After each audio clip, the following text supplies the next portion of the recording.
Olá pessoal, tudo bem com vocês? Vamos aí então viajar com o Google Earth pelo relevo do Brasil? Então vamos lá, pessoal. Vamos viajar pelo relevo do Brasil. O primeiro local que a gente vai conhecer é a região da planície da Lagoa dos Patos, em Mirim. Notem uma coisinha básica aqui. A Lagoa dos Patos, na verdade, ela é uma laguna, por causa dessa ligação que ela tem com o Oceano Atlântico.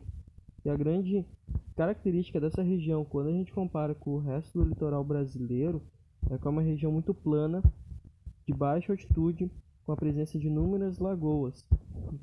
E vocês vão notar a diferença quando a gente começa a avançar a partir de Torres em direção a Santa Catarina.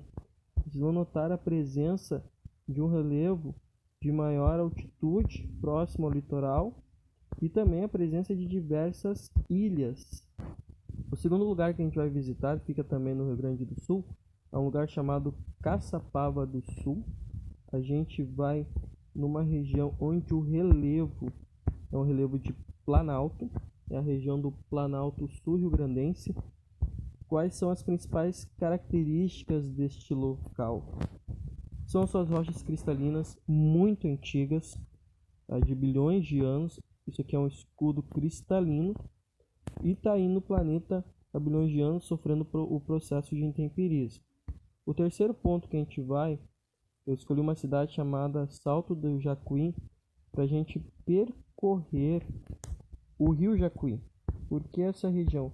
Porque o Rio Jacuí ele vai passar pela região da depressão central aqui no Rio Grande do Sul. O que é uma depressão? Uma região onde o relevo apresenta uma altitude menor quando comparada às áreas ao seu redor.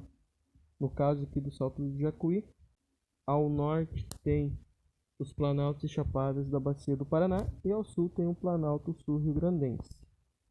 O quarto ponto que a gente vai é em Quaraí, no Rio Grande do Sul. Por que Quaraí? Porque eu quero mostrar para vocês aqui uma situação ligada à questão de bacia sedimentar. Por quê? O Brasil é repleto de bacias sedimentares. Uma das coisas que acontecem no Rio Grande do Sul é o processo de arenização ali na região do Pampa, que é quando a areia toma conta do Pampa.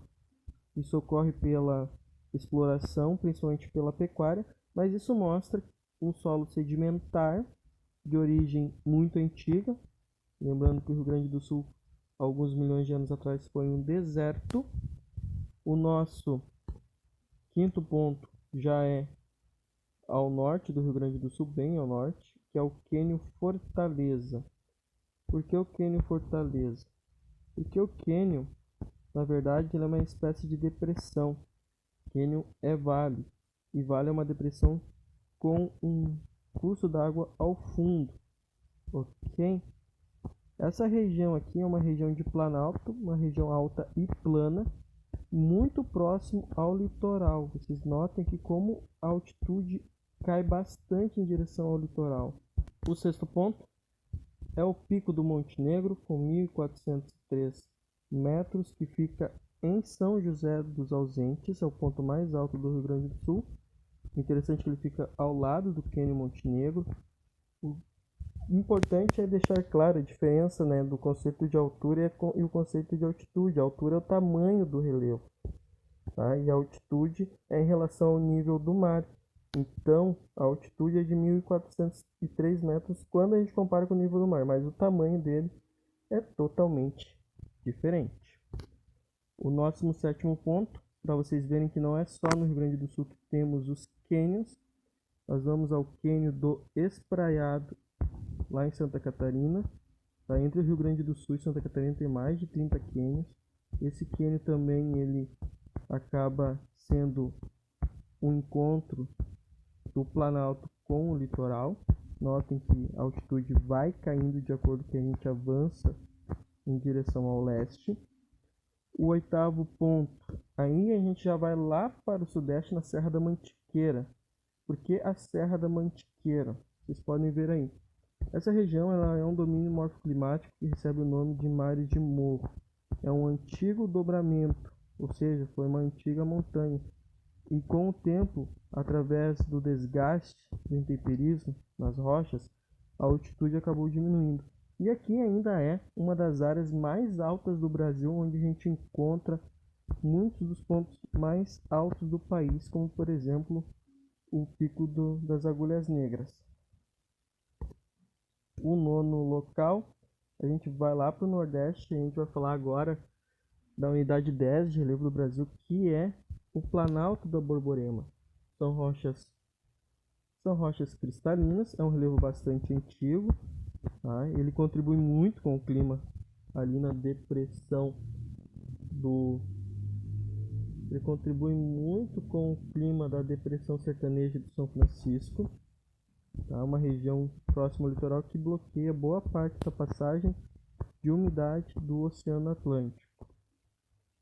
O próximo ponto a gente vai lá para o Monte Roraima, que faz parte dos planaltos residuais norte-amazônicos, tríplice fronteira entre Brasil, Guiana e Venezuela. É uma região muito antiga ao norte da floresta amazônica. O sexto local não é tão longe do Monte Roraima, mas ele é simplesmente o ponto mais alto do Brasil, com quase 3.000 metros de altitude, que é o Pico da Neblina. Tá? O Pico da Neblina tem esse nome porque constantemente ele está encoberto pela neblina, fica ao norte do Brasil. E o nosso 12º ponto é uma planície, a planície inundada do Pantanal. Essa região ela é inundada porque, se vocês observarem, se vocês notarem que a oeste vocês têm a Cordilheira dos Andes e a leste a região dos planaltos e chapadas da bacia do Paraná. O que acontece é que os rios fazem seus trabalhos, tanto no sentido leste quanto no sentido oeste, levam sedimentos para essa região, os sedimentos acabam acumulando-se e dando origem a uma espécie de esponja, deixando o solo bastante permeável, e à medida que ele não consegue mais absorver a água vem para a superfície. Nota que a gente está falando bastante de chapadas, né? Chapadas é um tipo de relevo que até certo ponto é comum no Brasil. A primeira que a gente vai conhecer é a Chapada dos Guimarães, no Mato Grosso, certo? Quando a gente fala em chapada, pessoal, como a imagem, essa foto mostra para vocês, é uma região de um relevo onde o topo é plano e ele tem uma queda bastante abrupta, caindo geralmente numa área de depressão. Uma das mais famosas chapadas do Brasil é a Chapada dos Veadeiros, um local que fica ali em Goiás, lindo, é um parque. Geralmente as chapadas estão em parques, que são áreas de interesses ecológicos bastante ricas na sua biodiversidade. O próximo então é a Chapada Diamantina, que fica na Bahia, no Parque Nacional do Morro do Chapéu. Anotem aqui o relevo, notem bem, gente. Essas partes mais claras seriam os topos das chapadas, e entre eles nós temos as famosas depressões, ok? Então, pessoal, quando a gente fala do relevo, cachoeiras estão presentes às vezes, o relevo pode ser sim um grande atrativo turístico, como por exemplo ali, o Parque Nacional da Chapada dos Veadeiros, o Cânion Fortaleza, atraem pessoas que buscam os atrativos turísticos, trilhas, contato com a natureza, fazendo girar a economia desses pontos. Aqui vocês vejam o mapa do Brasil, os pontos escolhidos que a gente viajou. O Brasil tem muito mais pontos ligados aos relevos, apenas alguns para a gente saber que é uma planície, que é uma depressão, que é um planalto, um dobramento antigo, um depósito sedimentar, certo? Um escudo cristalino é aquele relevo bastante antigo, com rochas bastante antigas. Uma bacia sedimentar são locais onde tem deposição de sedimentos, trazidos geralmente pelos rios. Nesses locais é muito comum encontrar petróleo e carvão. Nós temos o dobramento antigos, que são dobras da crosta terrestre, que acabaram formando montanhas no passado, que hoje são um tipo de relevo que a gente dá o nome de serra. Nesses locais é muito comum encontrar minério de ferro, tá bom? Porque quando tem um dobramento da placa, se eu tiver rochas ricas em ferros, elas vão dobrar junto. como é o caso aqui de Minas Gerais. Então era isso, galera. Gostaram da viagem pelo Brasil? Conhecendo o relevo deste imenso país, suas planícies, depressões, planaltos.